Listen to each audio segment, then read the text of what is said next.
Oh wait, no longer greatness has arrived. Welcome to the Trophy Room, a PlayStation podcast made by the players for the players. I'm your host, Joseph, aka Mr. Badbit, and it is here where me and my best friend Kyle talk about the latest, the greatest in all things PlayStation. Of course, you can listen to the show wherever you get your podcasts and on YouTube at the Trophy Room Show. If you like what you hear, please consider dropping us a 5-star review over on Apple Podcasts. You could plop us a follow over on Spotify, or even Kyle, you can rate us 5 stars on Spotify as well. Or if you really like us, you could toss us a buck our way over at patreon.com/PS Trophy Room. So with all that said, and with all that out of the way, the greatest co-host, whoever is, whoever will be, Mr. Kyle Stevenson, how are you, sir? I'm doing pretty fantastic. Yeah? Yeah. I'm excited for our new shirts to arrive. Dude, absolutely. So like over this weekend, it's like you're wearing the Pride shirt, which I absolutely love, and I love my hoodie. Just I don't have other Trophy Room things that I want to wear, and I'm excited to have some new things. Yeah, literally on Sunday we announced that we have new merch at the show website, literally in the description down below. We have a Horizon Forbidden West themed shirt. Yeah. We got a Bloodborne themed shirt. Yeah. And we got an Elden Ring shirt. Yeah. Themed shirt. So a lot of really cool stuff there, man. It's shaping up pretty nicely. But man, how have you been doing, man? It feels like forever since we talked. And we say that all the time. It's only been a week. I know. We got to talk more often in the week, even though we do. We text all throughout the week. We really do. You know what I mean. Yeah. I'm doing okay. I'm getting to the flow of working a little bit. I've been finding more time to play games after work, which is nice. Nice. Yeah, I'm kind of moving and grooving. Let me ask you a sec. Let me just one thing real quick here. Yeah. Last week had some pretty big news, and you seemed pretty distraught over the acquisition of Activision. Are you feeling better now? Oh, yeah. Yeah. Yeah, it's just like I'm not. Distraught is a good term to use, but it wasn't for. It was PlayStation's in trouble. It was just like my things that I played when I was younger on PlayStation are now owned by the other people. Yeah, yeah. That was the only reason why I was upset. Obviously, I own everything, so I'll be able to play them still. But it's just the principle of the whole thing. Yeah, you know, it just feels like something's changed.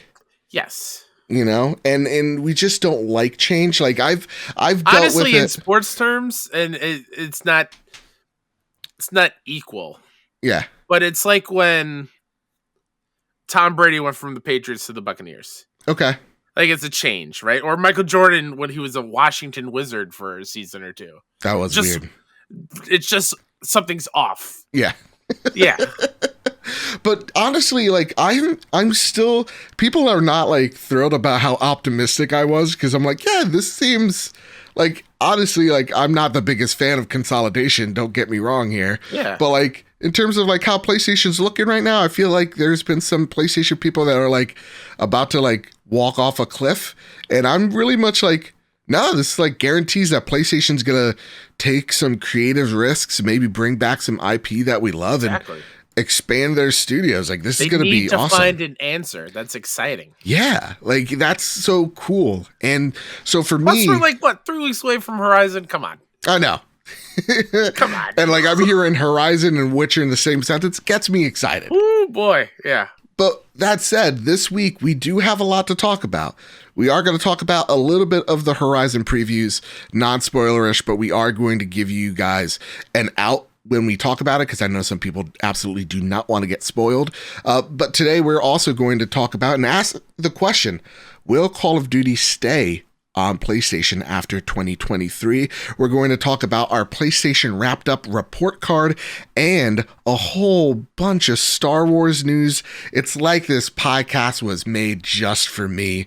So with that, before we get into the news, I want to thank our patrons over at patreon.com/PS Trophy Room. Like we always say, week in, week out, if we ever got you through a long car ride, a tough day at work, tough home situation, whatever the case may be, it really does help us out if you could throw us a buck our way over at patreon.com/PS Trophy Room. I want to thank Lord Corgi for upping their pledge to the Silver Plus tier. I want to thank our Platinum producers, Todd Burwitz, Too Soon, and Toxic.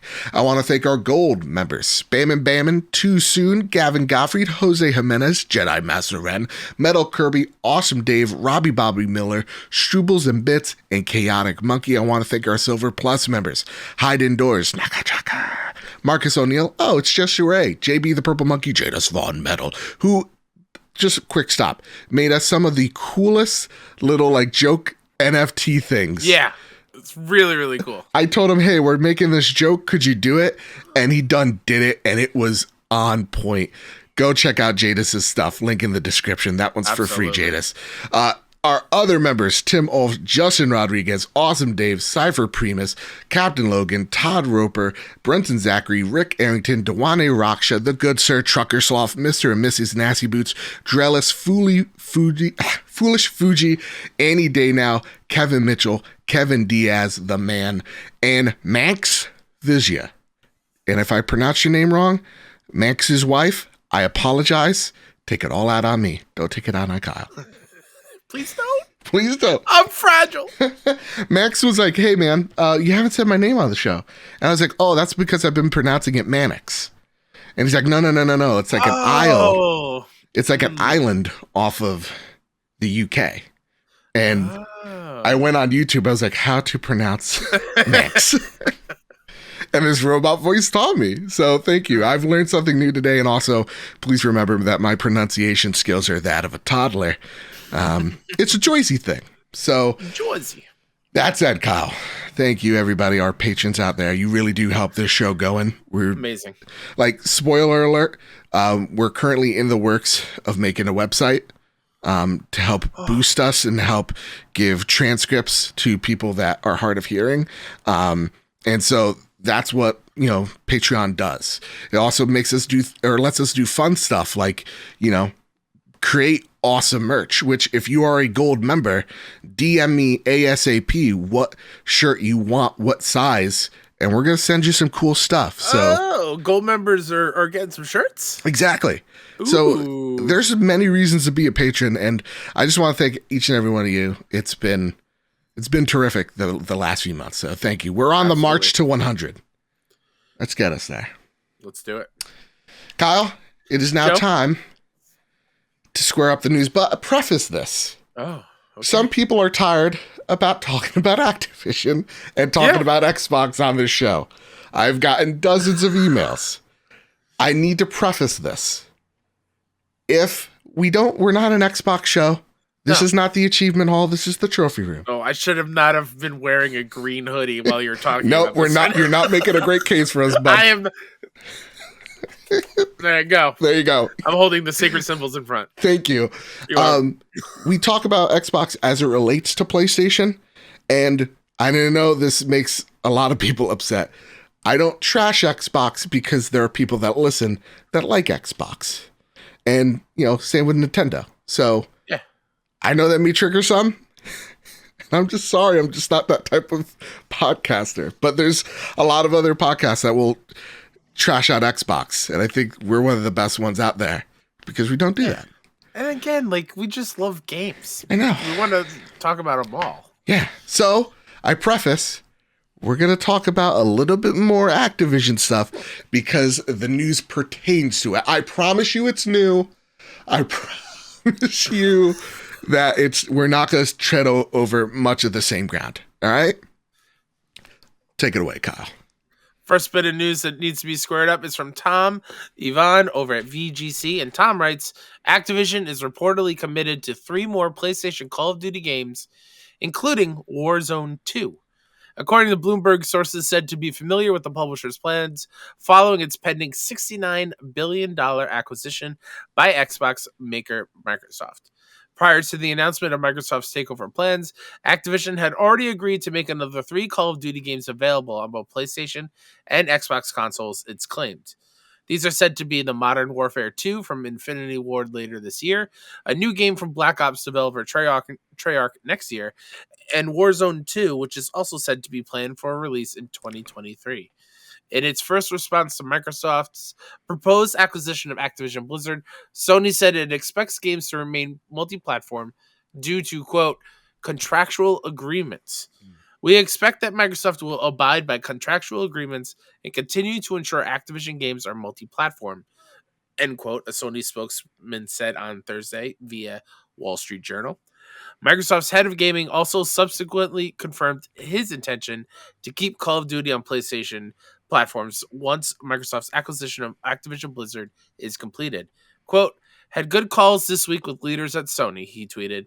I confirmed our intent to honor all existing agreements upon acquisition of Activision Blizzard and our desire to keep Call of Duty on PlayStation.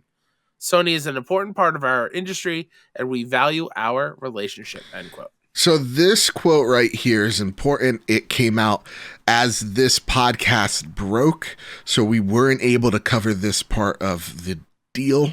But Jason Schreier, literally the night before this podcast airs, came out and said, hey, so did some digging.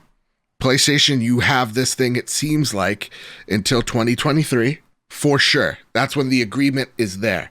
Afterwards, things get hazier. All right. Now, that comes after the quote that Phil Spencer had good calls with leaders at Sony, confirmed our intent to honor the existing agreements upon acquisition of Activision Blizzard, and our desire to keep Call of Duty on PlayStation. So with all the new information and old information there, Kyle, is Call of Duty the Minecraft of this deal, or is it the Bethesda of the deal, Kyle? A little bit of both. Yeah. It's like that meme. Why not both? Yeah, I think it would be wise to have Call of Duty on PlayStation. I think it is year after year one of the best selling games, IPs. Whether you like it or not, people buy Call of Duty games in droves. So it would make sense to have it on a platform and ecosystem that is still selling like hotcakes. It's still very hard to get in touch with or get a hold of a PlayStation 5, and the install base on PS4 is still huge. So that's a lot of money to just take away from a company. So it would make sense. But I also don't think it's going to last beyond those 3 years. Yeah. I think so. Like, we'll get a little bit in the next couple of years of some Call of Duty love, and it'll probably still be supported. Like, on the servers will still be live afterwards, but something new after 2023, I don't know.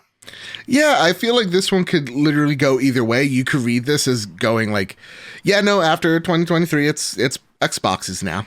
Yeah. Or, hey, after 2023, because this console or this game has such a tight-knit relationship with both Xbox and PlayStation that it will remain as such, just like Minecraft, and just how, Minecraft's spin-off Diablo-esque game, I forget what that was called.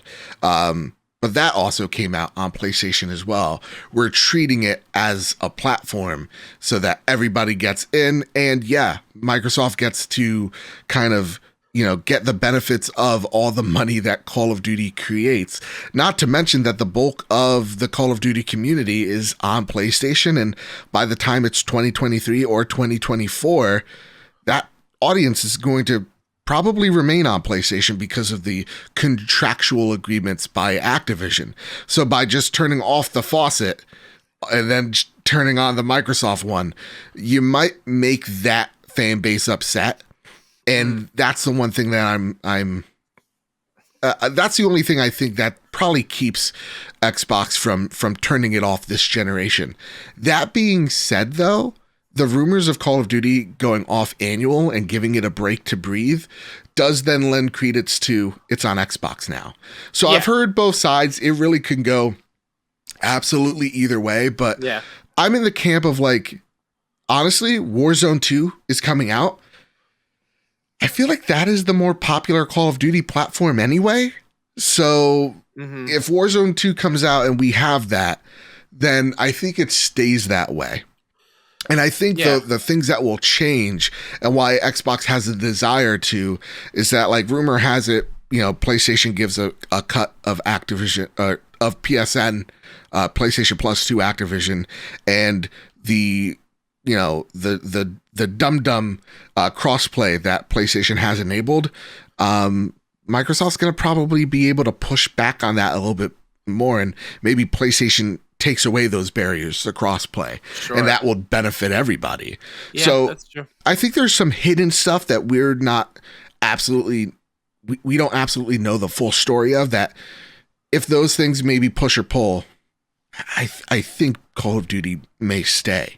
That said, go for it, I think Kyle. something that I thought of after last week's show, where it's different from the Bethesda one, where we both were like, yeah, no, they'll probably just be Xbox exclusive. Like, that just makes sense. Yeah. And I think the reason why that made so much sense then, and this one is still iffy, is because Call of Duty is like a live service thing, right? Where it's an online, mostly multiplayer-esque kind of game. Bethesda doesn't really have that. Yeah. And they're that more are like solo. Yeah, they're. Yeah, go ahead. I'm sorry, like your Fallout 76. Yeah, is on PlayStation. Yeah, it remains as such. Yeah. I'm sorry, I cut you off. That was so rude, Kyle. It's fine. I'm also contending with giant flies. I don't know if they'll be picked up on the camera. It's annoying. No. Yeah. Well, Lord Corgi asks us this question. With the news trickling out saying that most likely Call of Duty will remain on PlayStation consoles through 2023 due to a contractual obligation, do you see Sony making an attempt to extend the contracts through Microsoft, or do you see Microsoft push to have Game Pass on PlayStation after current contracts are fulfilled? COD is such a huge franchise that I would be a bit shocked to see it pulled from PlayStation consoles completely. That is true. And I mean, again, like that is the thing to Xbox of like, this is why you need to be here. But then the question is, if we just pull the rug completely out from under them, will people just abandon it and go somewhere else? And are we going to do more harm to that franchise if we can? I bet their bean counters are kind of honing in on that as we speak. But what do you think, Kyle? Do you think they're going to try to, continue the contract? Yeah, I think they will. Mm-hmm. I was just trying while you were talking about it. I was trying to see if there was anything official when it came with like Mojang, right? Yeah. When it comes to Minecraft, because the Minecraft stuff's still coming to PlayStation. Absolutely does. Yeah. So I was wondering if the details of that deal or that agreement has been made public anywhere. Yeah. I can't seem to find anything, but I could see something similar. Yeah. That they make with Microsoft about. And a lot of people forget that like PlayStation and Xbox do talk to each other a lot because of connections like Mojang. So like when Phil Spencer says that Sony is an important part of this industry and we value their relationship, I feel like Phil's the type of CEO that kind of means it when he says it. Mm-hmm. So I do believe him there. So to me, if I'm PlayStation though, just a preemptive, I'm walking up to Activision ASAP, as they are still, they don't answer to Phil, they don't answer to Microsoft, that is not set in stone. If I'm Jim Ryan, I'm taking a quick jog to Activision going, hey, can we extend this just another year or two, just in case? Yeah. I think that would be a smart business move for Sony to do, just to have it for a couple more years so that the fan base is still there. Yeah. Right? So that Microsoft can't just, again, pull the rug out so easily. I did find a quote from Phil Spencer about the Minecraft acquisition 7 years ago. Oh, God. He's been at this for a minute. Yeah, right? Xbox division head Phil Spencer clarified this himself. Quote, at Microsoft, we believe in the power of content to unite people. Minecraft adds diversity to our game portfolio and helps us reach new gamers across multiple platforms. Gaming is the top activity across devices, and we see great potential to continue to grow the Minecraft community and nurture the franchise. That is why we plan to continue to make Minecraft available across platforms, including iOS, Android, and PlayStation, in addition to Xbox and PC, end quote. So that's what he said 7 years ago about it. So somewhat similar. It's a little similar, yeah. All right. That said, we got another question from Millennial Falcon Gaming. They say, with the Activision buy-up from Microsoft and COD, among others, potentially being Xbox exclusives, do you/we see Sony doubling down on its exclusive titles? And making more moves to buy studios. And Kyle, with this question comes a little bit of evidence. From you, sir. This comes from Shinobi602 on Twitter, who quote tweeted the studio Deviation Games tweet, where it says Deviation Games is further expanding and opening another studio in Canada. The studio is comprised of veterans from Call of Duty and Treyarch, including former director Jason Blundell, working on a, quote, groundbreaking, unquote, original AAA IP with PlayStation. And then I just got this little ditty over from London Town. London Studio is expanding their online games as well. A senior character artist position makes reference to a wide range of characters, skins, creatures, weapons, and gears. But there are a few clues outside of this. It seems like a big undertaking, though, with one of their recruitment is referring to a unique opportunity to be at the heart of crafting and bringing to life the next PlayStation icons. So London Studio as well, making an online game. And it sounds like something new, too. Yep. So to answer your question, Millennial, you goddamn millennial that don't understand. We're on the same boat. I think this is the move that I want Sony to do. Yep. Expand your studios. Again, finance others outside, partner up with them. Create fill the unique voids opportunities. in genres that we're missing out. Yeah. We don't need to buy out a publisher. All right, like just think about this for a second. And Sony fanboys, you're going to love what I'm going to say. Xbox had to spend over $70 billion to get IP that makes us turn our heads. PlayStation's been at this for 25 plus years. This is how powerful their IP are and how good they are as a publisher themselves. Yeah. And to me, I don't feel like we need to dilute the well, not to say that other publishers aren't as good, but the well of the culture of PlayStation by going out there and buying a Square, going out there buying an Ubisoft. You can just do that by saying, hey, let's expand London Studio. Hey, let's expand, some studios in Canada. Let's invest more on our partners over at Deviation. Like, that's what you can do. Or go into a Square or whatever and just like, hey, can we make an exclusive rights to this game and still bring value to the platform without going out and spending billions of dollars. Yep. Like a la the Chrono Cross remake that's still rumored, right? Yeah. So to me, that's where I think the strength of PlayStation lies. It lies in how good it is at crafting these games, these stories, and really just incentivizing their creators to create in the ways that they do. Yep. That said, No Fate asks, what does the future hold for Warzone? It's interesting. Warzone 2, Kyle. What a bad name. Bad name. Bad name. I guess a work in progress. Yeah. Have you ever played Warzone? No, but I've watched plenty of people play. I enjoy watching people play. I like Warzone a lot. I'm pretty damn good at it. Warzone 2, I really do feel like is them kind of going, listen, we know Warzone is like 500 gigs. It's impossible. So we're making this thing from the ground up and it's going to be just terabytes less space than Warzone. I think that's what really Warzone 2 actually is. And again, that's a platform. I think Warzone stays. I think Warzone is going to stay for sure. Sledge Sniper writes in, hello, I'm relatively new, but can you tell this? I could tell this is a great place and I love it and I love the show. Thanks, Sledge. Thanks, man. What has a bigger impact on you potentially? Loss of a bigger game such as Overwatch and COD, or losing characters such as Spyro and Crash and Eric Greenberg rubbing it in my face.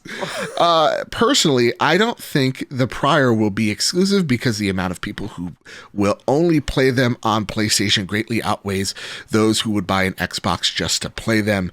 They have to know and see that loss if they cut half the player base off. It's more than half. But yeah.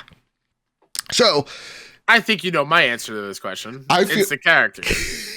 Yeah, man.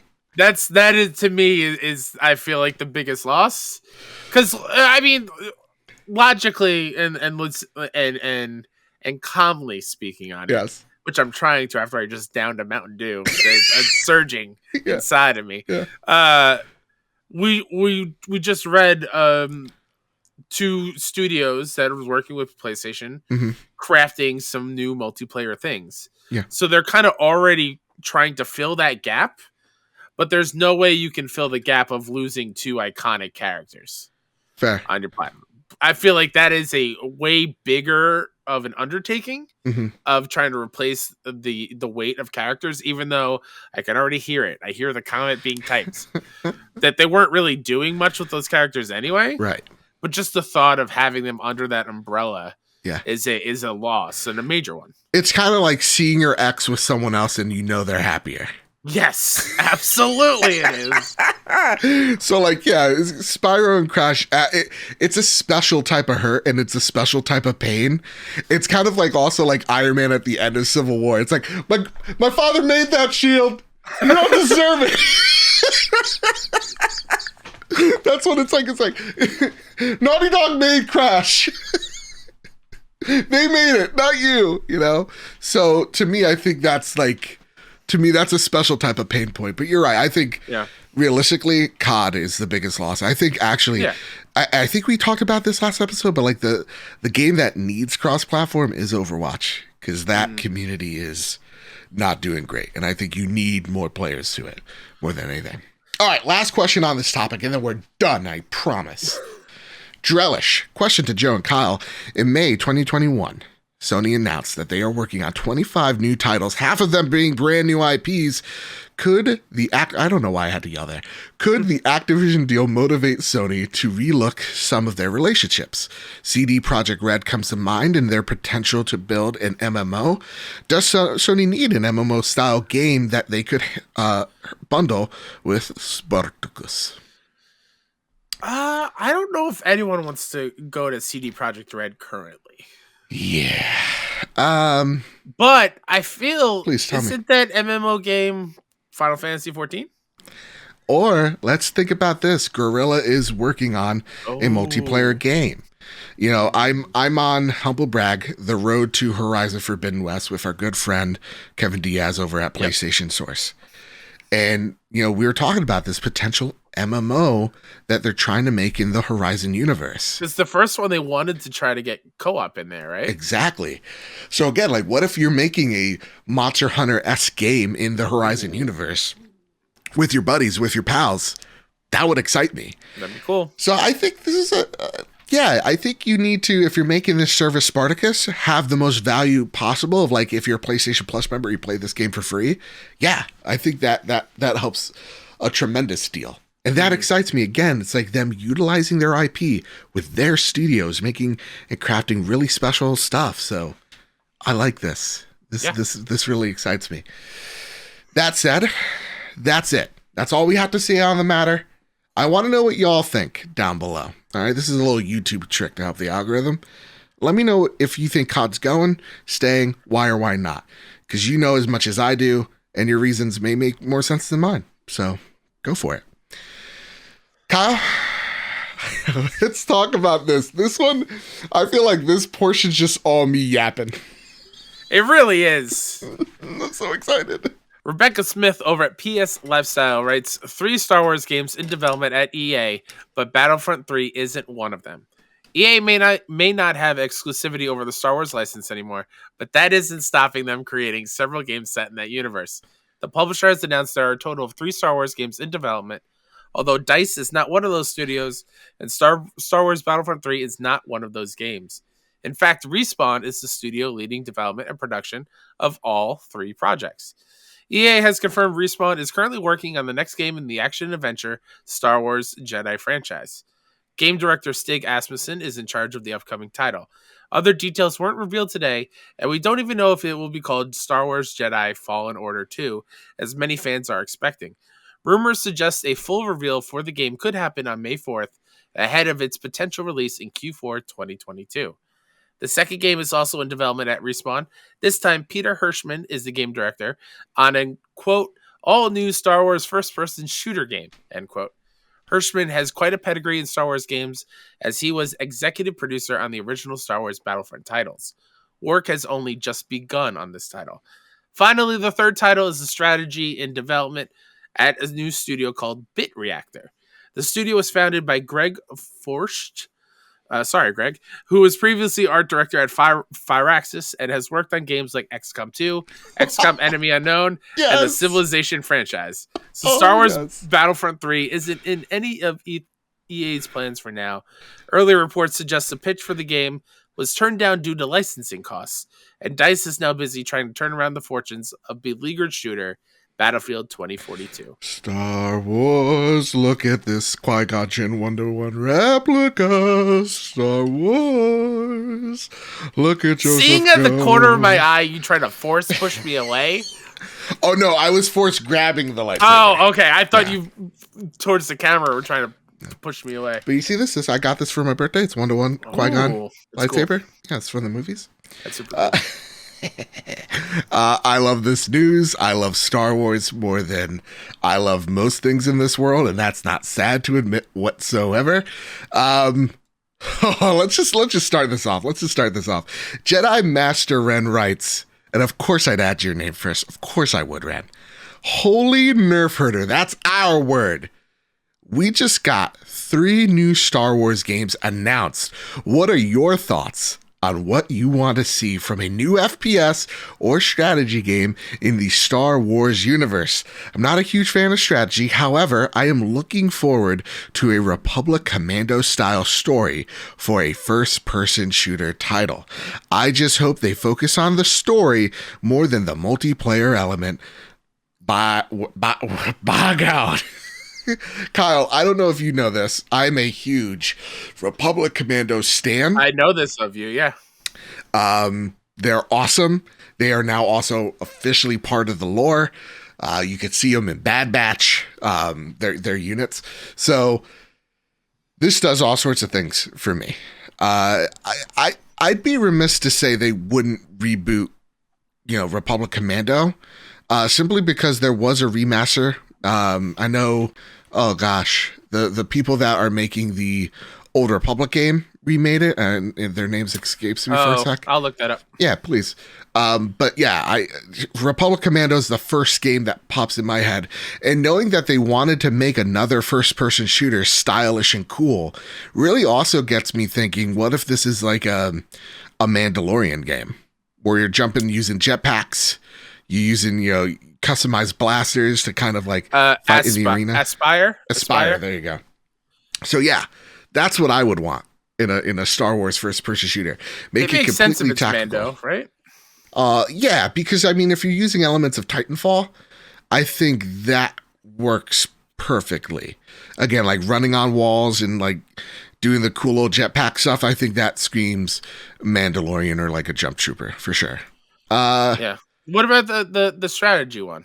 Would that be like a Republic Commando thing? You could also do Republic Commando as well, because if we're taking the guy that's made XCOM, this is what we're doing, right? Yeah. Like I don't see how a Civ game works, Sure. though. I'd give them all my money if it's an Age of Empires-esque where you're creating your armies to send out, or like StarCraft-esque. Oh my God, this just gets me. Wow, someone hire me so I can make this game. Like, you just have all these types of armies that you can have at your disposal. You can have the Galactic Empire, the First Order. You can have clones fighting the Geonosians, fighting a bunch of Wookiees. Like, the sky's the limit, and that really excites me. Yeah. So honestly, I'm a huge strategy stan. So whether it's like a commando shooter or XCOM game, I'm down. Or whether it's like an Age of Empires game, I'm down. The only one I don't see is Civ. I don't see how that one works. Yeah. I mean, I'm just happy that we're getting so many XCOM-esque games like that are licensed. Like it's very exciting. Very exciting stuff. Clearwings XYZ writes, which Respawn Star Wars game are you most excited for out of the 3 announced? I'm most excited for the sequel to Fallen Order. Oh man. Same. But again, that strategy one, if it's really cool, that could be it. I would like to say the shooter, and just because I like that type of game genre the most. I know what Fallen Order is, so I'm excited for it, but I'm not like over the moon. I'm excited when I get to play it, hopefully this year. But like for first person shooter, there has not been one since like, was it Shadows of the Empire? Or no, it was Dark Forces, I think. Either Dark Alliance or Dark Forces. Anyway, there has been a game out there that's captured that same feeling. So, yeah, I want to see that happen. All right. Katie! Real quick before we get to Katie! Do we think that Jedi Fallen Order 2, or whatever it is a Q4 this year? And are we seeing it on May the 4th? We're seeing it on May the 4th. And are we playing it this holiday season? If God is real and they love us, yes. I mean, we also need to crush Sean and Ryan in Fantasy Critic, and we drafted that. Do we draft it? Oh, God, did. yeah. Let's crush those sons of guns. Let's do it. Katie writes in, with Respawn's first-person shooter game, do you see it being a successor to Battlefront or something entirely different and new? With Respawn at the helm, obviously well known for Apex and Titanfall, I personally want something more Apex-esque. Stormtroopers, Mandalorians, clones, give it to me. Pump it into my veins. Also, by the way, Jedi, was it Night 2? Jedi Outcast was the last first-person shooter. Outcast? Yeah. No, Jedi Outcast, you said? Jedi Outcast, yeah. No, that was a third person. Why would they lie to you like that? This list of Star Wars first-person shooter games, that was maybe I think you can turn it into a first-person view, but I don't remember Jedi Outcast being that. They're liars. So, honestly, Kyle? Yes. Hear me out here. What if PlayStation goes to EA? This is what I said on Twitter, and it's so crazy I want it to happen. And they go, listen, we're losing Call of Duty. And they go over, sorry, not to EA, they go over to Disney.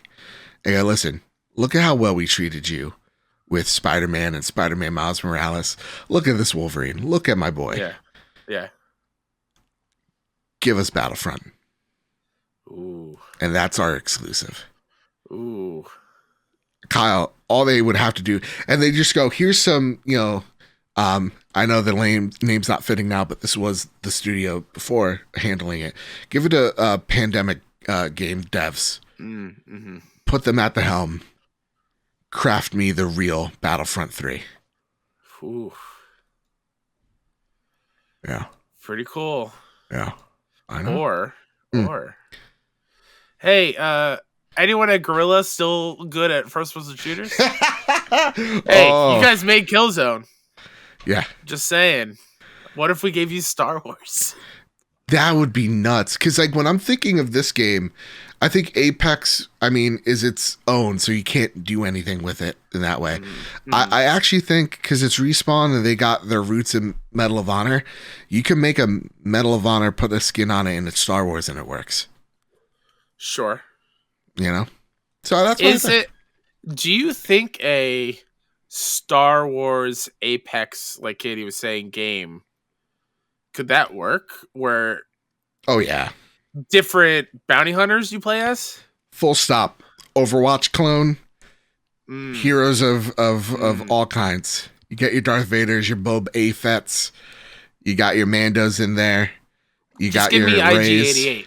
What was that? Taika Waititi, right? IG-88. Yeah, God, yeah. He wasn't the same IG unit that we love from Shadows of the Empire. He was a different Put one? Dash goddamn Rendar in it. Oh my God. Someone hire me at EA. Make me make a Star Wars game. Get JJ on the line. Whatever you have to do to make this happen. Oh my God. Strubles and Bits writes the last question here. With the current news of all new Star Wars game announcement, what type of Star Wars game would you guys like to see in PSVR 2 someday? Now, we had Vader Immortal, which was lightsaber-esque. Yep. We had the Starfighter game. I got one. Okay, go for it. Pod racing. Fuck yes. I'm Right? sorry for the cuss. Because Couldn't catch the it. reason why, and it's not a joke, I genuinely think a pod racing game in VR would be dope because Wipeout in VR is awesome. Yes. So if you haven't played Wipeout in VR, please do. Yeah. They also do a great job in case like you are one that is prone to motion sickness. There's plenty of different options that you can switch it up so you don't have to worry about that. But man, imagine imagine Wipeout with a Star Wars skin on it and you're in a pod racer. Like, sign me up. I will play that game all day long. Yeah, you won. There you go. That's it. That's the ticket. Kyle, that's it for the mainline news. We got some flash news, but before we get into the flash news and all that good stuff, PlayStation over the week had something called the PlayStation Wrapped Up, where it gives us our stats for 2021. And in typical Sony fashion, it didn't came in a little hot. Some stats were incorrect. Some stats they've done this for the past few years, and my stats have always been a little off. Okay. Because I feel like it counted standby mode for a lot of my games hours from years past. This year, though, this one I feel is super accurate to me. Okay. So I'm gonna run us through step by step because I want you guys to know that we play some games every now and again. Are you ready for this? Oh yeah. Kyle, last year in 2021, I played 1,020 hours of PlayStation. Ooh. I played 1,251. Damn, son. Are you surprised by that number? Are you underwhelmed? No, I was unemployed for the entire year. That's true. I'm not surprised at all. Yeah. I was unemployed until September. The few weeks in the summer I worked at summer camp. Yeah. I stayed at home and played games all the time. That's what I did. Fair enough. Now, the breakdown. How many hours did you play on PlayStation 5 and how many did you play on PS4? I'm guessing it counts backwards compatibility. Yeah, games, it counts. So. It says on there it counts titles. Yeah. 970 hours on PS5 titles. God bless. 792 on mine. Oops, sorry. 792 on PlayStation 5. 228 on PS4. Yeah. I mean, you'll know why. If you saw my tweet, you know why that number is so high. Mm-hmm. But it's because of one game in particular. Oh. Why that PS5 total is so high. Well, here's the thing, fake PlayStation fan. How many games did you play on your PlayStation? Really quickly, though. I want you to go back up. Do you have the actual thing loaded or just the screenshots you took? The actual thing loaded. How many total days did you play last year? Total days? Oh, 290. Jesus Christ, I have 295. Right, but like Kyle, like there's 300. I know. Right. I know. Let's not say it out loud. That becomes real. Okay, how many games did you play, Kyle? 161.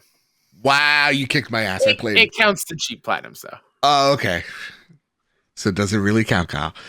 I played 50 games. 50. Nice. I like that. It's a nice even number, and I love that. Like it shines a light on Returnal for me. Yes, I love that. I love how this whole thing looks this year, by the way. Oh, yeah. Love the look. My favorite one, like, just visually pleasing. Okay, let's get this controversy out the gate. All right? Uh-huh. It's controversy with this one. Yeah. My top 5 games. Uh-huh. You want to start at 5. Let's start at 5 and go backwards. All right. Far Cry 6 at 41 hours. All right. Outriders at 69 hours. That one's a surprise right there. Returnal at 88 hours. Mm-hmm. I feel like a lot of that's also standby mode. Real talk. Hitman 3 Standard Edition.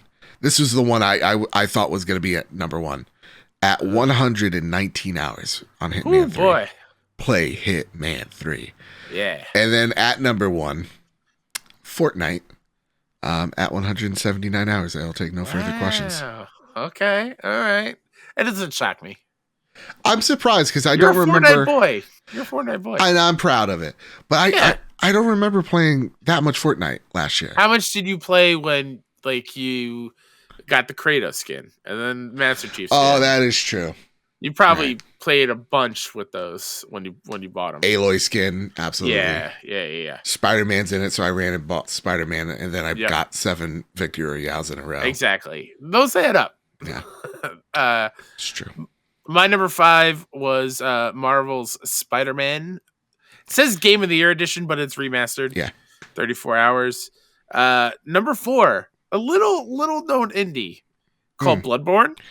Oh, God bless. At 57 hours. You plat that game in under 60 hours? Hell fucking And the old hunters? Yeah, dude. Oh, my son. You're a great man. Also, I dropped an F-bomb as well, so it doesn't matter. You didn't have to bleep that. That's all right. It's fine. I Bloodborne, 57 hours, 100% of that in 57. I'm very proud of that. God damn. Returnal at number 3 was Guess it wasn't that hard. Guess it wasn't that hard, Kyle. I mean, I was following a guide as I played, so it kind of took out a little bit. Returnal at 61 hours. Mm-hmm. Hades at number 2, 69 hours. How fitting, because everybody's so hot. How fitting. Game. Oh, my God, yes. My God. And then number 1, shockers, says nobody.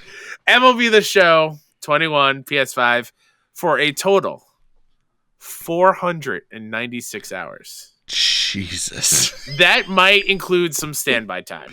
Okay. Because last I checked, because now on PS5, you can check how many hours you put in each game. Yeah. The 4 of those, or the other 4 are pretty accurate.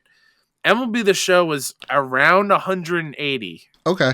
Last time I checked. So that might include the standby time on that one. But either way. Yeah. Tons of hours in MLB The Show.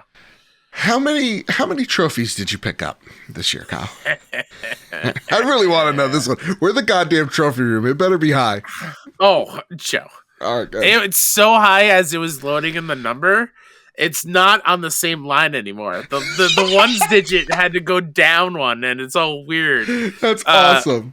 3,960 trophies. Wow. I got 1,147. Yeah. Look at that. In my trophy cabinet, real trophies, the ones that matter. Get out of here. 19 platinums, 128 golds, 217 silvers, 783 bronzes. Oh, that's cute. I had 1,436 bronze, 755 silvers, 1,599 golds, and 170 platinums. All right. And how much did that cost? What's the number? What's the down payment on that? Moving on. Let's. But yes, I know a lot of people are on your side and don't want to count these cheap plats, whatever. But let the record state. Yeah. My top 3 of my top, actually all 5 I've platinumed this year. And 3 of those are incredibly difficult. It's true. That's true. Hades, Returnal, and Bloodborne. So I do a little bit of both here. All right. I like to have my fun. PlayStation Plus. How many games did you get from PlayStation Plus? 37. Same. Likewise. Yeah. I don't know if I missed any though. It That's says 95% of the games claimed. Yeah, also it says here 68% of PlayStation Plus games. That might be because maybe I already own some of them and I didn't claim them. Like Final Fantasy, I already own it, so I didn't claim it. Interesting. That's it. That's the wrap up. Wow, 2021. What a year. What a year. It seemed like 2020, but just with a 1. That's our wrapped. And I really like that. That was a great segment. Yeah. I love that PlayStation does these. Yeah, I really like it as well. You know what I really like as well, Kyle? What? This is our next news story. Oh, I'm ready. Sammy Barker over at Push Square writes, PS5 screenshot video captures being slowly integrated into the PS app worldwide. Sony is slowly rolling out functionality it had previously promised, allowing you to access the videos and screenshots you capture on the PlayStation 5 using the Create button in the PS app on your smartphone. Enter your media gallery on your console, and you may be prompted to enable auto upload. depending on where you live. What, Kyle? Jesus Anecdotally. Christ. Thank you. Anecdotally, we've read reports of this in the United States and Germany. The functionality soft launched in Japan and Canada last year, so Sony's been testing it for a while.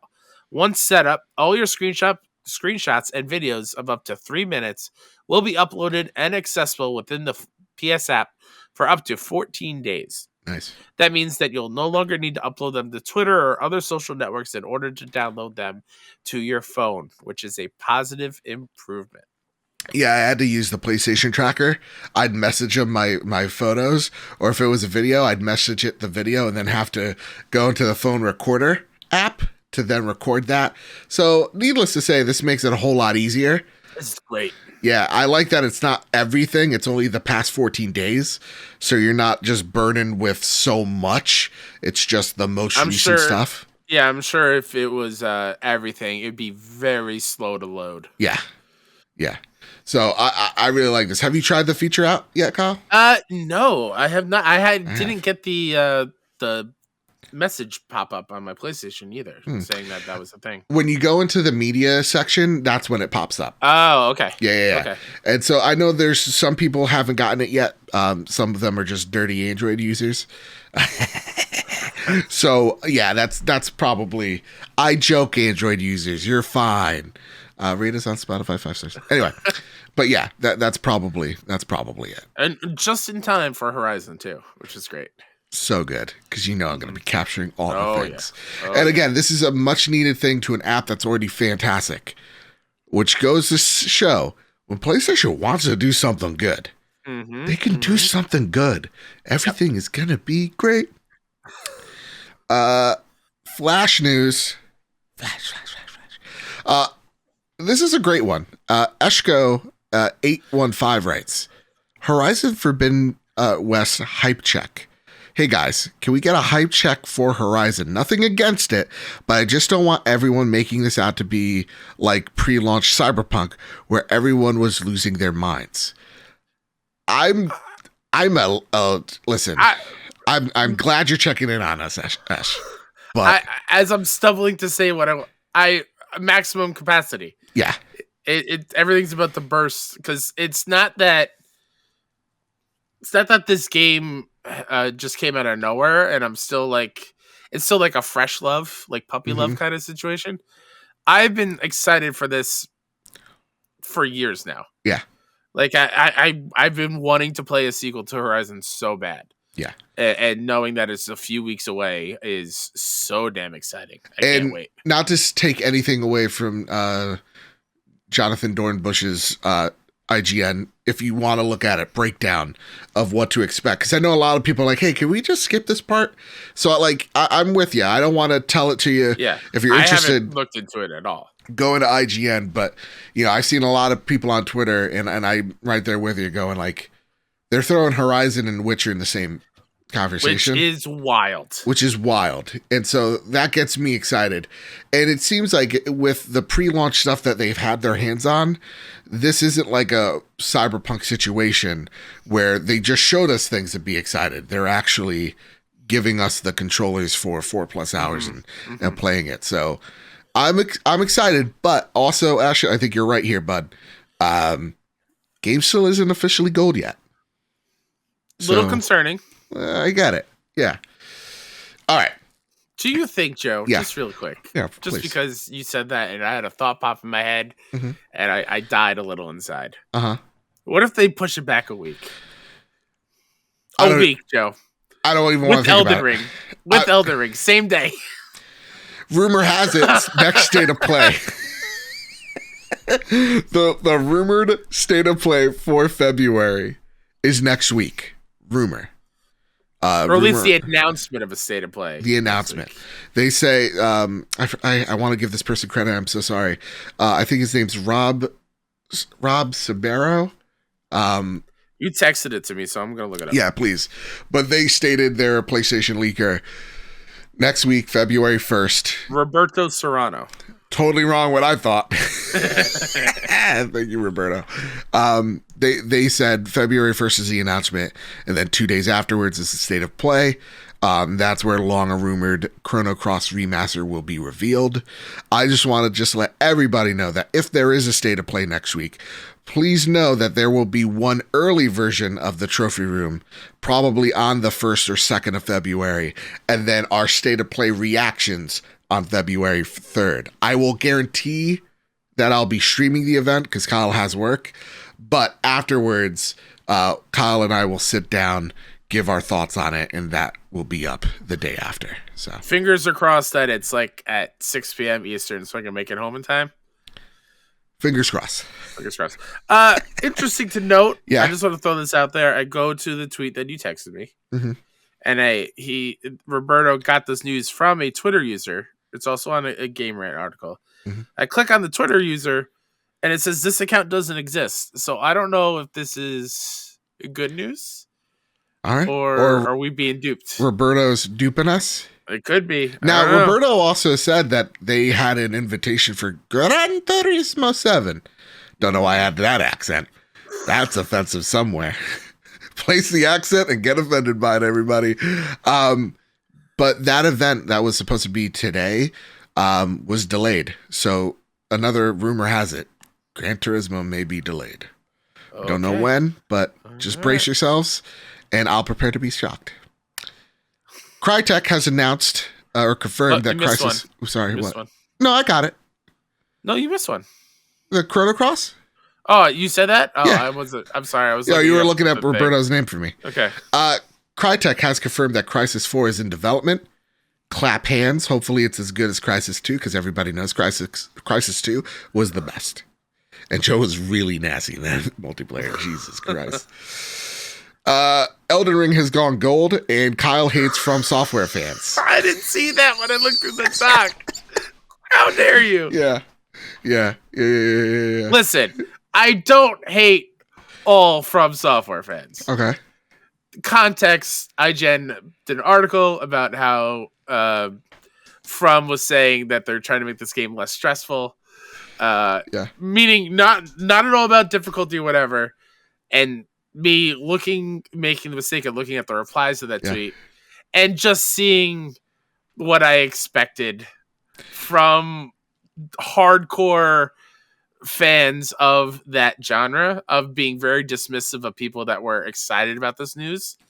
And I said, like, listen, the From Software community, as somebody from the outside looking in, is one of the most off-putting communities out there. And then we had a what I thought was a friendly debate, and I feel like it was a little heated on your side for a bit. And like, I'm not saying everyone in it. No, they're amazing people. You, Mike, Sin Vendetta, who gave me great tips from my Bloodborne. There are amazing people that I'm happy that I know in that community, that I know that are great people. But just seeing the optics of seeing it all, it leaves me with a bad taste in my mouth. People like putting down others just for their excitement that it's going to be a little bit less stressful. And it's the whole gatekeeping effect thing I just hate. And I saw, because here's the thing, Kyle. Gatekeeping works both ways, right? So I saw what I always see as a From Software fan sitting on my ivory tower looking down. Yes. A bunch of people with the going button to the gate right next to you. Exactly. You may enter or you may not. What's that? You've beaten Demon Souls? You shall pass. Lords of the Fallen? Who do you think you are? Denied. No, I saw people going, oh, it's too hard. This game's stupid. Or like From Software, they're bad at developers because they won't put an easy mode in their game, or this game sucks because it doesn't have an easy mode, that type of stuff. And I feel like it's just like we're at this point where my thoughts is in Sekiro there is a bell that you ring and it makes the game harder. You could put an easy mode in this game if there's something in the game where you touch it and it makes the game easier for folks. I believe you could do that. I feel like that's a great compromise. Or equip an accessory or something. Nah, bell, because you actually have to then learn the goddamn mechanics. So here's the thing. You could. We're not gonna have this debate again. No. But you can also just learn mechanics that way too. It's fine. Just let me explain. The item is easier to obtain, and you may put it on mistakenly. That's why. Ringing the bell, there's a conscious decision. That being said, From Software isn't going to do that. From Software, I feel like what a lot of people don't understand is From Software is making the game they want to make, not what you want to make. And I feel like that is why, to me, they are one of the best developers in the world, is because they have free reign to make the game that they want to make with no compromises. And because the money keeps flowing in, they keep making the game completely uncompromised. And so to me, would I like an easy mode in this game? Sure. And I think you can do it. But the developer, the artist that's making this art, says they won't, because it impedes on their art. They believe. No, I get that. And to me, that's the artist's vision. So I'm going to respect the artist. And you have the collective decision to say, well, then it's not for me, and walk away. But to demand it, I hate that. I really do. And to say that like they're bad at developing because they won't, or they don't care about people because they won't do that, is, I think, foolish. That's vile. I hate that too. Because that's where gatekeeping works both ways. It's like, I'm going to force this gate open, you son of a gun. That type of feeling. Oh, yeah. No, I get that. But my tweet was nothing at all about that. I was just excited to see that. I was excited to see the direction that was going with what they were talking about. I was like, oh, that's cool. I enjoy that a little bit. And my argument too is like all fan bases are toxic. Like I completely or have its toxicity in their cities. Absolutely. You know, Star Wars has like the generational divides that breeds the toxicity. Hogwarts has J.K. Rowling. Like, there's pick your poison. There's gonna be people there. I get you. Yeah. And that's why, like, I love Star Wars. And if you don't like The Last Jedi, you're not a Star Wars fan to me, or you love it. And it's like, I'm just happy that you're enjoying the thing that I love. And that's the thing. The people that I was referring to want nobody to experience it after, if they agree with what that tweet was saying about how From was like wanting to make it less stressful. The people that are like, oh, they've ruined it. You don't deserve this. Those are the people that I don't like. Just let people want to play the game. I'm excited to play Elden Ring. Yeah. I platinum Bloodborne. I have an itch to go back to Demon Souls. Like, it's getting inside of me. Yeah. I just celebrate games. That's all I want. I just want to celebrate games. Easy enough. Let's celebrate a game right here, right now. Let's do it. This is going to be a big episode. I like this. Uncharted Legacy of Thieves reviews are out. Very glowing, very positive. I'll read the first one. You want to read the second one? I read the third one? That works. All right. Jordan Midler over at VGC rates the game a 100. Woo. Both Uncharted 4 and Lost Legacy are still fantastic games that deserve a second playthrough on PlayStation 5. Naughty Dog's first outing on the PS5 is an incredibly strong one, and only makes me more excited for what it has coming next and what they'll be able to do with this tech. Whew. Jade King from The Gamer gave it a 90. The Legacy of Thieves collection compiles the two finest games in the Uncharted series while making them look and feel better than ever before. Yet they already push boundaries that are yet to be usurped, or is that how you say it? Yep. Usurped? Meaning existing owners of this game need to shell out for a relatively minimal upgrade without too much to offer. I still think it's more than worthwhile just to relive these adventures once again, but part of me wishes a little more effort was placed into bringing them to life for a new generation. In front of the show, Sam Tolbert writes from Android Central. He rates it at 85. Uncharted Lost Legacy of Thieves is by far the smoothest way to play these two Naughty Dog titles. However, the upgrades are fairly light overall. Of course, if you own either Uncharted 4 or Lost Legacy, you can get this bundle for a $10 fee. So, also, the trophies carry over. So I'm going to get an easy plat right there this Friday. Getting two. How hard was the Uncharted 4 one? It's typical Uncharted. The only difference is it has that you have to beat it in under 6 hours speedrun trophy, which took me many attempts. I did it live on Twitch. Oh, wow. And it was, I think I beat it that time in 5 hours, 40 minutes or something like that. Okay. It can be done, but you have to be super familiar with the game. All right. Yeah. Well, then that's Please a play platinum. these games. Yeah. If you haven't played either of them, I agree with what Jade said. They are the two finest games in the Uncharted list of Sure. franchise. I don't know which one is 1A, 1B. They switch all the time in my brain, but they're both stunning. They're amazing. Hey, Kyle, are you holding on to something just like real fast? Yes. Prepare the drop. Here are the PlayStation Plus games coming out in February. EA Sports. It's in the game. UFC 4 on PlayStation 4. Planet Coaster on PlayStation 5. Tiny Tina's Assault on Dragon Keep, a Wonderlands one-shot adventure on PlayStation 4 that Joseph bought for $5 2 weeks ago, and his friend Kyle promised that he'd play it with him, but yet has not on PlayStation 4. And Famous Seamus, the most famous Seamus I've ever met in my whole entire life, and I take that to the bank. I'll take it to my goddamn grave. Writes, what are your thoughts on the PlayStation Plus games for February? It's okay. Yeah. I don't play UFC games.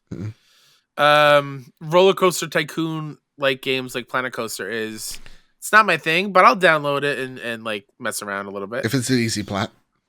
Oh, I have no idea if it is or not. I'll look it up. This is important to me. And Tiny Tina's Assault on Dragon Keep is the PS4 DLC that they made standalone to ramp you up for Wonderlands, which comes out in March. Which is fine.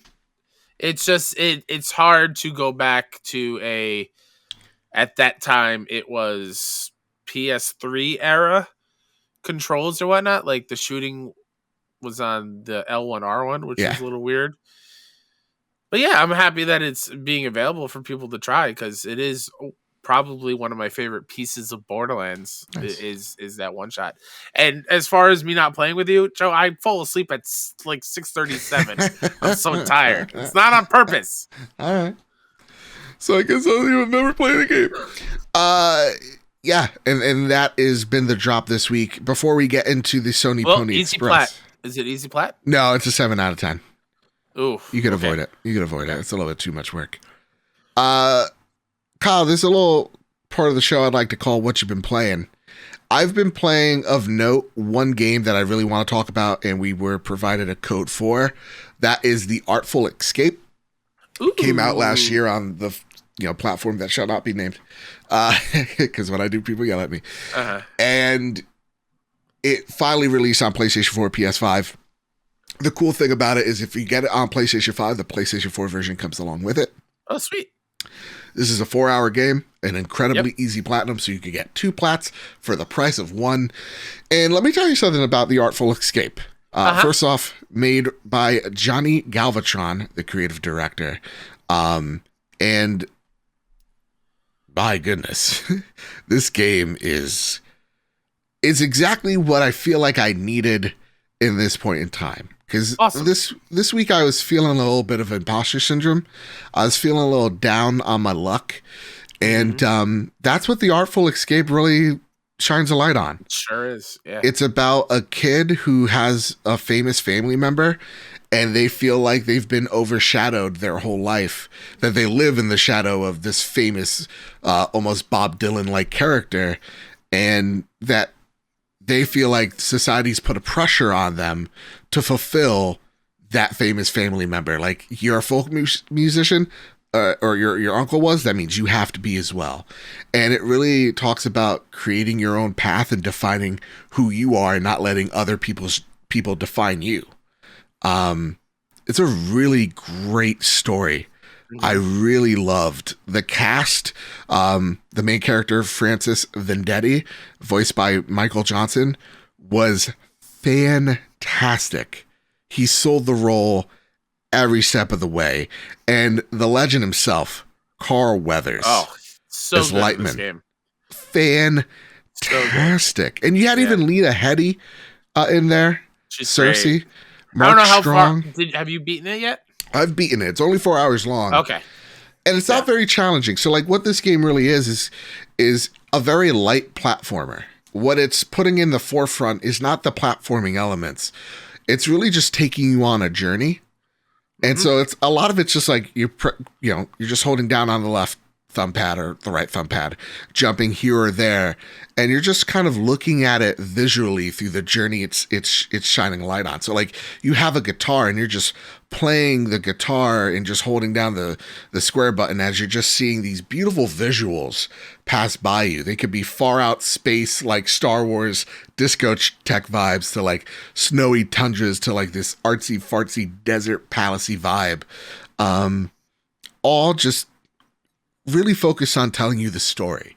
So if you're looking in this going, oh, I want a Cuphead for some reason, this ain't it.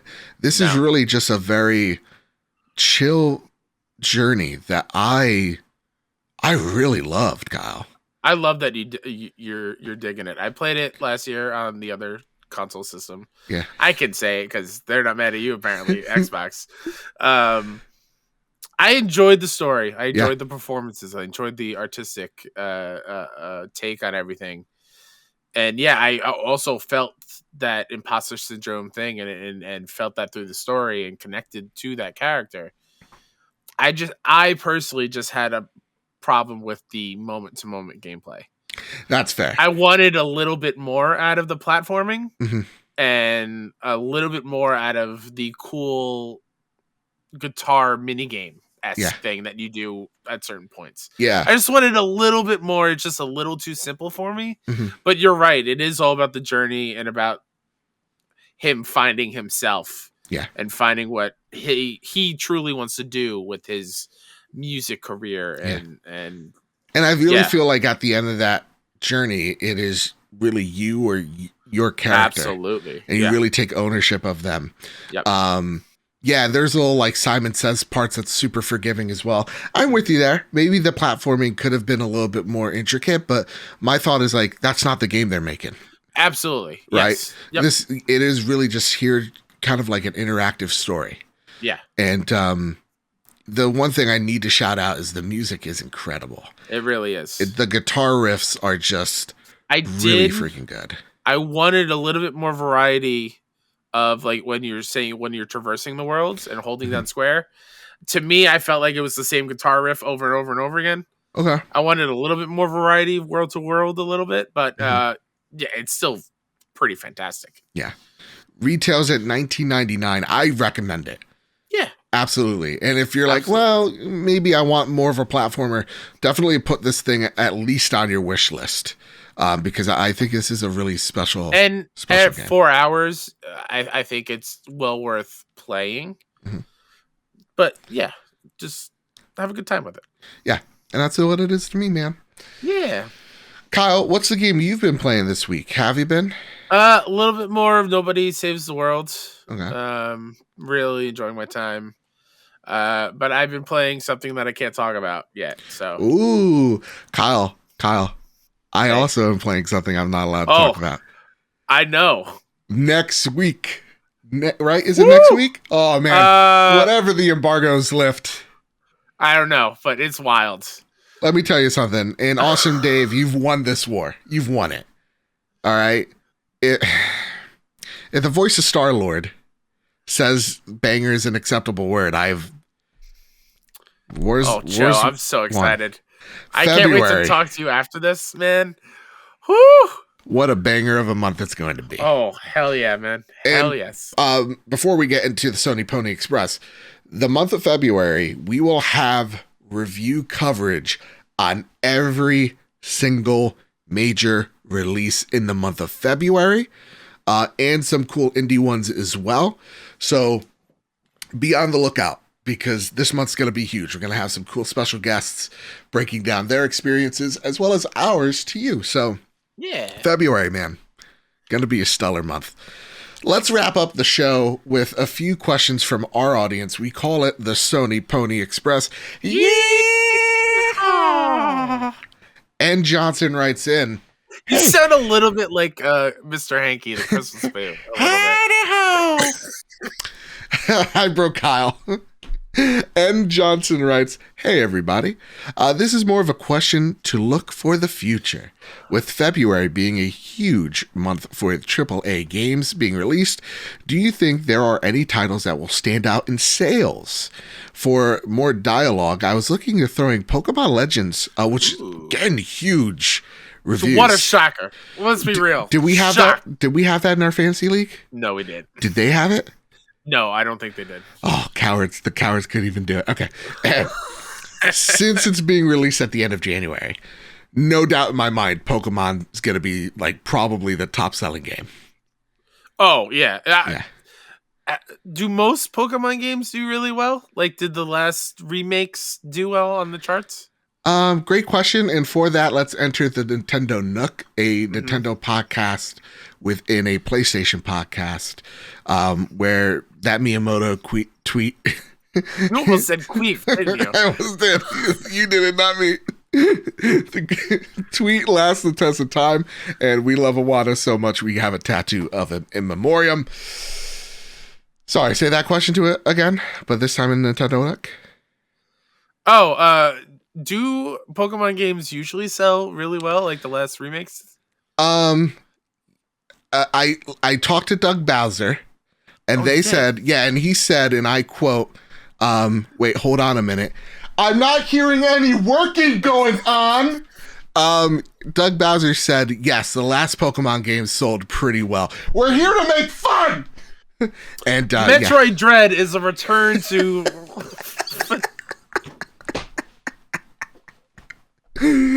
Oh God. Just one little intern just typing away like the Kermit meme. I think Pokemon it's Pokemon, you know. Yeah. TPR writes in, Kyle, Joe, Sony Pony Express question here. Let's say Sony gives PlayStation All-Stars Battle Royale a sequel. Oh baby. What roster additions would you like to see? Let's limit it to 3 characters, and I would like to go with adding Aloy, the hunter from Bloomberg, and Celine. Emphasis on the hunter here. What moveset potential? Yeah, hunter would be fun to play. Celine, dude, you just like all the weapons she can have. Yeah. At her disposal would be nuts. All the alt fires too. Exactly. I mean, like Ratchet and Clank have to be there. Yeah. Yeah. Dude, what about this? Let's stop the PlayStation All-Stars for a second. Uh-huh. All right? And again, the PlayStation fanboys are going to yell at me because, honest to God, guys, I've gotten dozens of messages. I can't escape it. Y'all are being really mean to me. You guys got to cool your jets. Please, don't be mean to Joe. What if it's like a Marvel vs. Capcom event where it's PlayStation, Xbox All-Stars? That would make a ton of money. Stupid amounts. Phil, Jim, let's shake hands. Yes. Gentleman's agreement. You know how awesome that would be? That'd be incredible. Yo, we get Kratos beating the shit out of Master Chief. Yes. Oh my goodness. Deacon St. John versus the Gears. I was gonna say the Gears dude. Oh my God, Marcus Phoenix, yeah. Yeah. Kate Diaz, yeah, man, that would be dope. That'd be really and then cool. Now you got the Warcraft characters in there, and so like Ellie versus a car from Forza. Who has a golf club on the Microsoft side? Oh, man, it hurts my soul, dude. The sky's the limit. That would be nuts. As far as TPR's question, though, let's go back to this. Do you have 3 characters that you would want to? I mean, Astrobot obviously, and would he be like the Kirby, where he 100% like replicates every other fighter? But instead of like scanning or sucking them up, he scans them. Like he stun lock scans and then he's there. Yeah, that would make so much sense. Celine has to be there, and she's kind of like the the Samus character for sure. And you know what? Let's forget Bloodborne for a second here. Let's go Demon Souls guy. Ooh, God like knows the that typical guy knight guy. Yeah, and he has the same moveset as Link. Okay, I can get down with this. Yeah. I would say Abby. Right. Can't wait for the fan base to get upset because of I don't arms. care. They're stupidly wrong. And I'm sure I'm forgetting a major one, but like I honestly, Cloud would be cool, but Cloud is in Smash. Give me Barrett with his gun arm. Oh fuck yeah! Man. I feel like he would be really fun to play as. I'm sorry, I'm cursing a lot. I'm not catching him. My apologies. Little Timmy in the car. Sorry. So sorry. Do you remember when we had to tell Tim Olf's son to cover his ears? Yeah, little Tim Olf. That I think he grew into a man forever ago. Yeah. Yeah. Awesome Dave writes in, I'm starting to see pictures online of people changing their PlayStation plates to the new colors. Oh, we have a rant for you, sir. They look like bangers and have gotten, listen, it's gonna take time. It's gotten new plates. Sorry, have you two gotten new plates or are you waiting for different colors? If PlayStation Direct would take our freaking money. Seriously, it keeps on giving us this error page. And your transaction won't go through. Yeah. Please contact our support.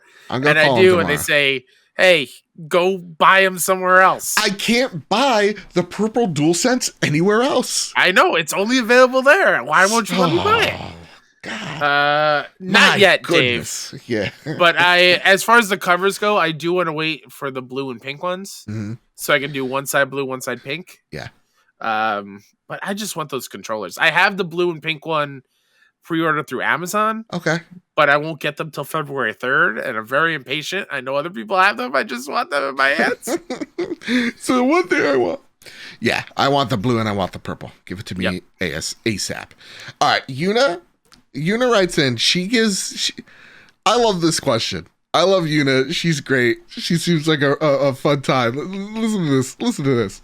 Hey guys, I've been starting up Dragon Age series again for reasons. Oh really, Yuna? Is those reasons Anders? And after last night's session, I learned how OP, overpowered for short, one thing can be in it. So what is the most OP thing that you have seen in a game?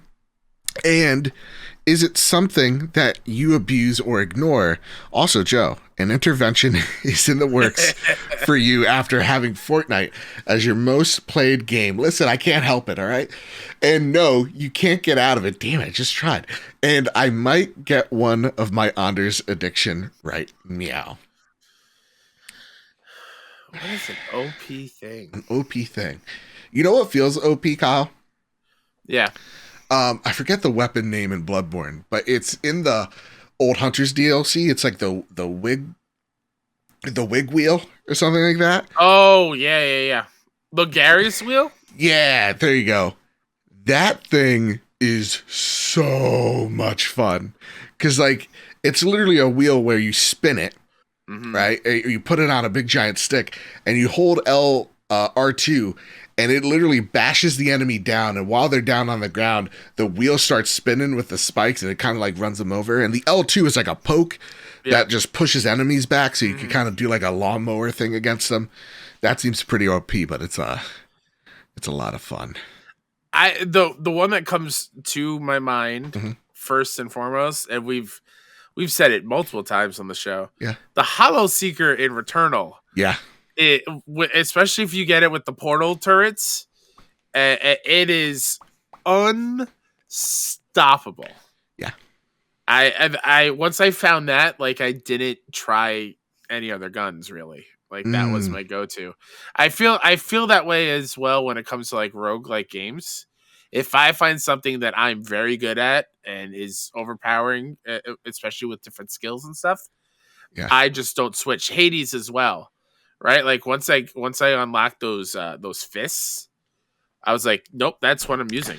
Also, whatever kills me in a multiplayer game and I don't like it is overpowered and it needs a nerf. You sound like me whenever I played COD online.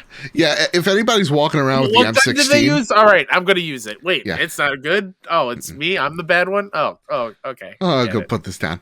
And listen, you can't fix Anders. All right. As much as you think he is, he's a lost cause. He's a lost cause, and he's kind of evil. So let him go. I get it. Bad boys. They're cool because they're break the status quo. But like, we're here for you. That's all we're saying. I've been wanting to play Dragon Age. Which one?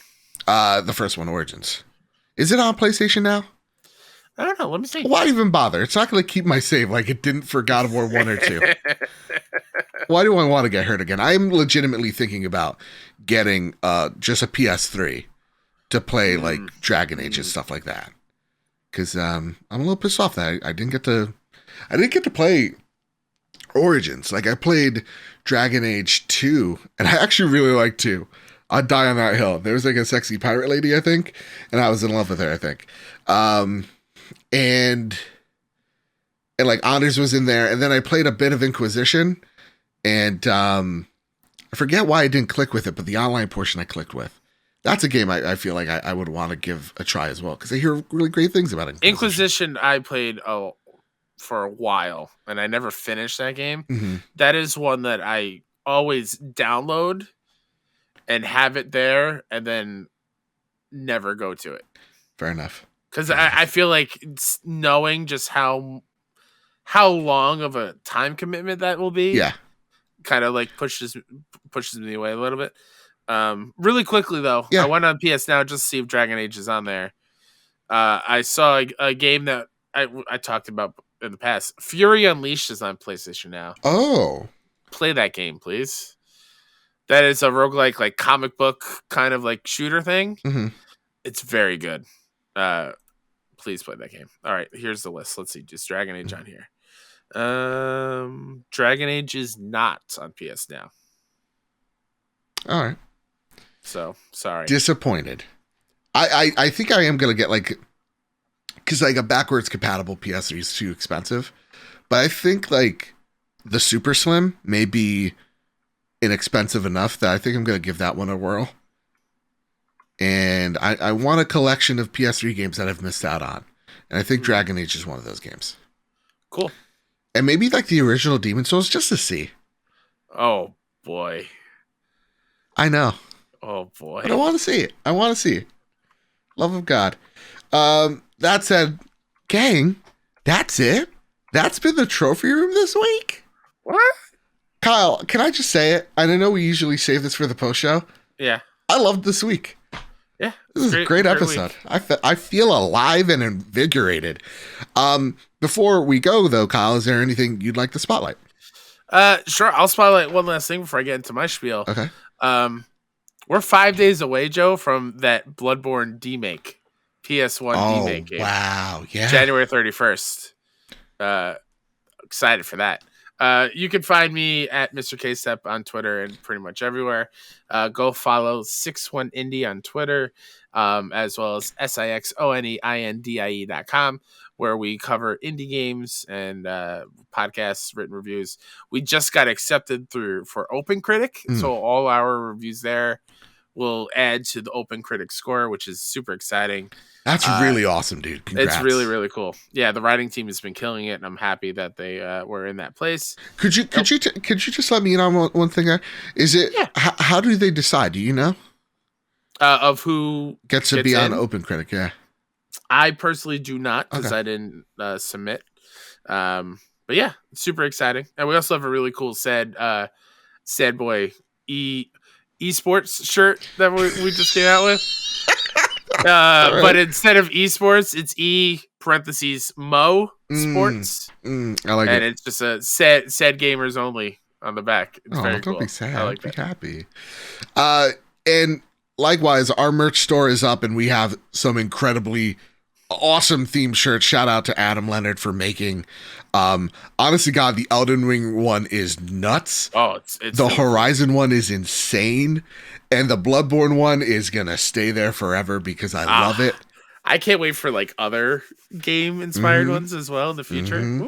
Oh, yeah. And I feel like with every big PlayStation release, we're going to do something special like that. It's just a way for us to celebrate and for the community to celebrate alongside us. And again, if you are a gold member, let us know. DM me, Patreon message me your size, the shirt you want, and we send it out to you. That said, as well, here at Mr. Badbit at PS Trophy Room on Twitter. And you can find me alongside my good friend Kevin Diaz as we talk about the The Road to Forbidden West. Kyle, that has been so much fun to do. Kevin, not at all jealous, I sense it. Kevin is just such a great time, and I literally said after one of the shows, I go, if anything ever happened to me, Kevin Diaz replaces me. Anything happens, that's totally fine with me. I love Kevin. All right, good, because we need to keep the Hispanic blood in this podcast at all means necessary. So go to that show. Go at PS Source or PlayStation Source on YouTube and check us out there. And yeah, everybody follow us rate us 5 stars on iTunes, Apple Podcasts, and get a chance to win a copy of Horizon Forbidden West if you drop a 5-star review. Add us on Twitter or just use your Twitter name for the review itself, and rate us 5 stars on Spotify. Y'all are nuts, because that gets you to enter into the Elden Ring giveaway. My DMs are flooded with some mean comments and some amazing folks going, here's the 5-star review. Here's a 5-star review. Guys, as of recording, 207 5-star reviews. Woo. Are you nuts? Are you out of your mind? Keep them coming. I really love it. Bigger developers and PR people. Did you hear that number? 207 5-star reviews on Spotify. I don't know. Maybe let us cover your big games. I don't know. Have some guests on the show. Over 500 reviews worldwide. This is all because of y'all. And I mean this from the bottom of my heart, because the last few weeks have been kind of rough for me in particular, if I haven't echoed that enough here.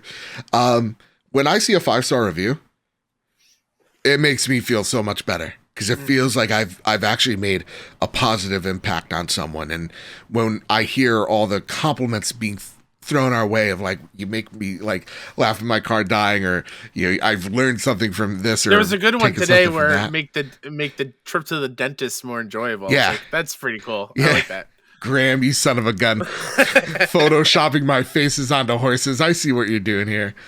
Calling me a pony. That was the idea I wanted to run by you to start on the show this week. Oh no. What if we do a situational thing every show to make it to talk to the person in various different life situations? Like what if we had like a dentist specific talk, right? Ooh. Of like, oh, hey, Graham, dude, the dentist, he's over there like mixing something up. Don't trust him. Get out of the chair and run away. But every week we change the location in a different life situation. And like someone has to like turn around and go, are they talking to me? Like a Matrix moment. Hey, the barista is not your friend. They are going to lace your coffee. Dwight, this is Dwight from the future. The coffee pot has been poisoned. Don't let anyone drink the poison. Regards, Dwight. Or future Dwight. Oh my God, I love it. Oh, everybody, that has been the Trophy Room. We love you all so very much. Keep hunting, keep your wits about you, and keep playing PlayStation. Love you very much. Bye-bye.